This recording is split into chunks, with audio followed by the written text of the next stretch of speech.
سەرەڕای زیانە گەورە و کەمەرشکێنە ئابوووریەکەی پەتای کۆرۆنا کە پسپۆڕانی ئەو بوارەی تووشی شڵەژانی تەواو کردووە، بە هەمان شێواز پسپۆڕانی بواری مێژووی کۆمەڵاسی سیاسیشی نیگەران کردووە.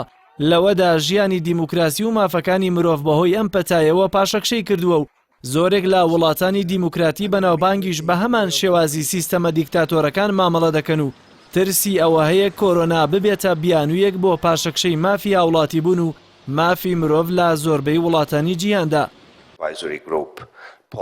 گۆڤاری فۆرن پۆلیس وتاری فلۆریان پیپەری مامۆستای سیاست و مێژووی باشووری خۆرەڵاتی ئەوروپای زانکۆی کرازی نەمسای بڵاو کردوێتەوە کە تیایدا باسی داخرانی جیهان دەکات لە ماوەی چەند هەفتەیەکدا کە سوپا بە ئۆتۆمبیلەکانی بەستەنتەری شارەکاندا دەسوڕێنەوە و پۆلیس داوا لە هاوڵاتیان دەکات لە شوێنە گشتیەکان بڵاوی لێ بکەن.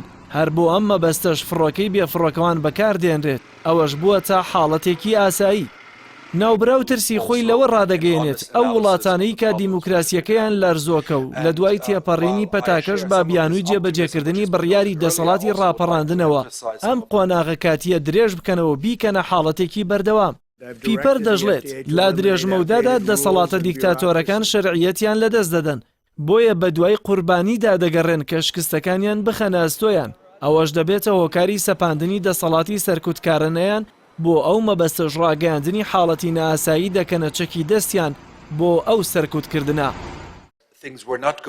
ناوبراو ئاماژە بە پاشەکشەی دیموکراسیە دەکات بەر لە هاتنی پەتای کۆرۆنا بە چەندین ساڵ و دەڵێت لە ساڵی 2006ەوە ڕێژەی وڵاتانی دیموکراسی تیاندا پاشەکشەی کردووە بەرزترە لە ڕێژەیە وڵاتانی گەشەیان کردووە. ئاماژە بە ئاماری فریدم هاوس دەکات کە ڕێژەی پاشەکشە لە 64 وڵاتدایە و لە بەرامبەرشدا ڕێژەی گەشەی دیموکراسی لە 37 وڵاتدایە. هاتنی پەتاکە بووە تا بیانووی سیستەمە دیکتاتۆرەکان بۆ سنووردانان بۆ ئازادیە مەدەنیەکان بە شێوەیەکی بەربڵاو.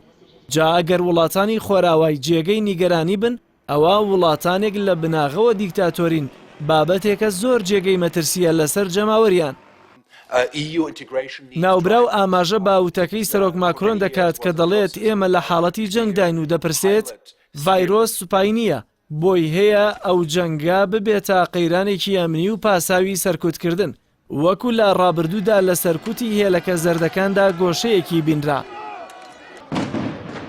دوجار فلۆریان پیپەر وتاری نەورۆزی ئیلهام عەلیەفی سەرۆکی ئازەربەیجان وەکو نمونەی دیکتاتۆرانی خۆرەڵاتی ناوەڕاست ئاماژە پێداوە کە ئۆپۆزسیۆنی وڵاتەکەی بەستوونی پێنجەمی دوژمن ناوبردووە و حاڵەتی کۆرۆنای کردووەتە پاساوی ڕاگەیاندنی حاڵەتی ناسایی و گۆشەگیرکردنی نوێنەرانی ستوونی پێنجەم.